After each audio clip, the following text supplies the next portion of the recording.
Paris Marine was founded by my grandfather Jack Paris back in 1946.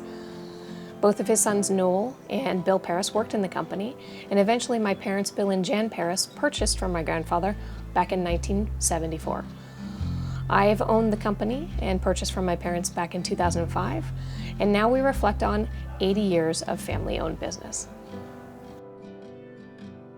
Jack Paris was a mechanic in Weston, Ontario, and he had his own dealership. And one day he got tired of the heat and he got tired of the car business, and he threw his tools down and he said, "I'm leaving town." So when he did that, he knew of the area up here and he knew that it was a great place to live, so he settled in Young's Point. In 1944, he built himself a house and a little shed, that turned out to be his first showroom. And it was about 20 by 12. In fact, I remember a 16-foot canoe would barely fit inside it.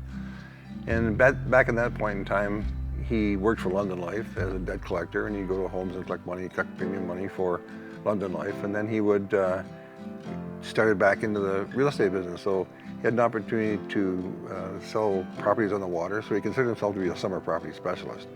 Well, with that being part of it, it allowed him to get into the boat business. So he thought that, well, this goes kind of hand in hand.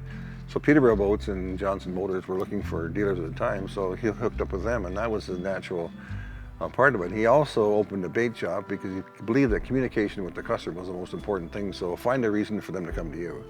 And the bait shop did that, and so did the dealership. So he would sell little motors and small boats, and he imported boats from Moncton, New Brunswick, from Chestnut Canoe Company, and I'd go down with Dad to the train station, and we'd get cedar trip boats and canoes wrapped in burlap, and we'd put them on the trailer and bring them home. And that was kind of the start of it all. And then in the early 50s, in 1958, he found this location, which is back in those days, was at the corner of Highway 28 and 507 across the street. And it was a good juncture because that 507 goes to Buckhorn. This was the main artery to go to Clear and Stony, so he could trap the people right here. So he did a great job of promoting Paris Marine, the wooden boat business back at the time, and Johnson Motors, and it just grew from that day forward. Describing Paris Marine in one sentence isn't hard. Our job is to create memories for families on the water. So people from Peterborough and the Kawartha Lakes, they want to spend time out on what we have to offer, these beautiful, majestic lakes. What we do is provide products really from every single budget, and we back them with exceptional service. Because of Dad's involvement with the insurance business, it gave him an opportunity to meet a lot of people. So he was involved with people at a younger age, both with London Life and with the real estate business and with the introduction of boats and motors. So it was a natural. He just loved to be with people, and people loved to be with him. He had a flamboyant personality, and people liked that. And he was just a good guy to be around, good guy to hang around, and he was a hard worker.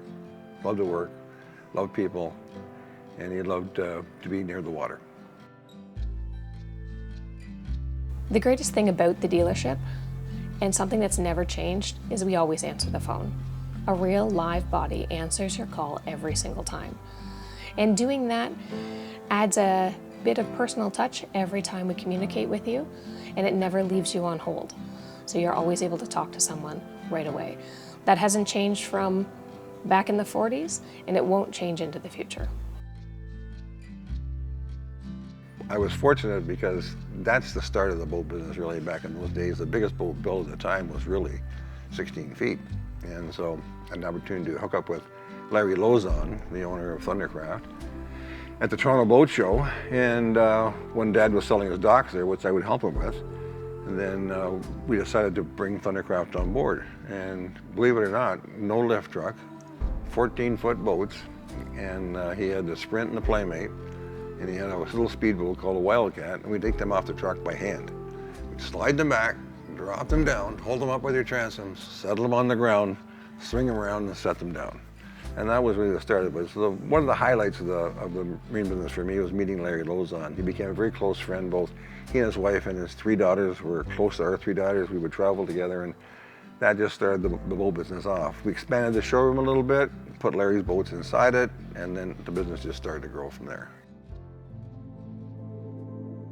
I think some of my favorite stories from the dealership are watching families grow up on the lake. We have clients whose kids learn how to water ski, go off to college, get married, have their own babies, and introduce their children to boating. So we have generations of families growing up on the water, which is such a privilege to watch. I had 3 daughters, and the 3 daughters had some interest in the boat business. One especially, Deborah, she worked for the summers, and I gave no favoritism to my kids. I mean, if you want to come work here, you're welcome to, but if you can't cut the mustard, you can't stay. So and that's the way it was. And then kids worked for a while. They all went off to university, and they couldn't wait to leave. I remember we dropped Deborah off at university. She walked in the door, never saw her again. Bye, Mom and Dad, and that was it. See you later. So you've seen that commercial where you get happy because your kids are gone to university. Now you get your free time. It was great. So Deb went to university, and she worked with us a bit over the summertime, as well as Tracy did, her oldest daughter. And then at the end of university, we got a call from Deborah that said, "Hey, Dad, I'd like to take over the business." So Mom and I laughed and said, "Yeah, right. I'll tell you what, why don't you come work it for 5 years, and then we'll see at the end of 5 years how things go." And so here we are today, sitting in the showroom, and she's done a wonderful job taking the business to a new level. I think heritage is important. You know, why we have some of these older pictures of the dealership, why we hang on to some of our antique boats. Heritage is important.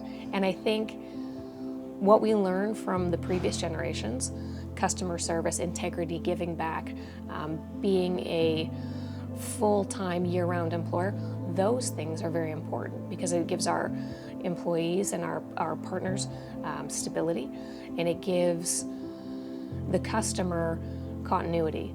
So will that stuff ever change? No. Will we get better and faster at communicating and make bookings and registrations easier? Likely.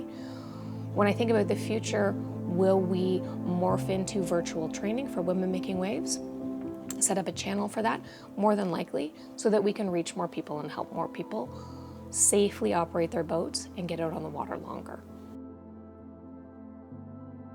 Dad had a great smile, and he would always joust with people and joke with them, and he had a lot of friends that would come to the house, and they'd have the odd beer together, and they'd talk about fish stories, and Dad loved to fish and hunt, and a lot of the people he hung around with were of the same mind. They were fisher people, hunter people, and he would spend lots of time going up north trout fishing, and he would spend lots of time at Clear Lake fishing. In fact, if you look at the inside page of the 1947 Johnson catalog, this is the catalog that was across Canada. Inside the front cover is Dad's picture standing in a cedar strip boat with an old Johnson motor on, holding a trout. And that was a natural picture. He threw a line over, he caught the fish, and nobody could believe it. He pulled it up and held the fish and took that picture. It was such a great picture, they used that at the inside of the 1947 Johnson catalog, which I still have today.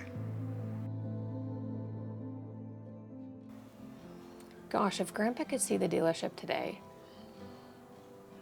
I have looked through the old photos and seen where it was, and we have these wonderful pictures of the first showroom from like 1946. So we can walk through the legacy and the heritage of the dealership right in the front door of the current showroom. What would I think he would say? He would say, if you haven't stopped in, you should. And then he'd say, welcome to the family. I'd like to share this one story. This is Jack in one of his famous wooden boats. So this is a Port Carling Seabird, which he was a dealer for back in the 50s. This particular boat is a 1955 Seabird, of which he had a pair of them, and they're still in the family, by the way. So when he used to sell the boats, he used to run cruises up the lake. So back in the 1950s, he used to run this 25-mile boat cruise, and he would start at Young's Point, and he would go up to Mount Julian and the Viamede Resort. And the guys that owned those resorts were friends of his, and that's a picture of him in the boat. So he, for some reason, stopped using the boats after he took over the marina, and he stored them. So he had these pair of boats, 1955s, that sat in a shed under a blanket for 20 years. So when Dad passed, these boats were given to my brother and myself. So I brought the boat home, hadn't been in the water for over 20 years. You got to soak these boats up with their natural cedar bottoms. When I put water in, the water ran out so fast, for 5 days the water ran out. I figured it's never going to seal up, but it did. And I still use that boat today, and we take it to shows in different areas. And I belong to the Trent Severn Antique Boat Club. We go in different events, and a bunch of wooden boats go all through Stony Lake and wherever they're holding an event. And it's very important to Paris heritage. And in fact, this boat would belong to Deborah at one point. We're all very proud that we made it 3 generations. A lot of companies can't and don't. I mean, I think less than 5% of companies can successfully transition to their 3rd generation. So I think my grandfather would be very proud. I know my dad is. I know my siblings are as well. And I think we're just really excited for the next 10 years.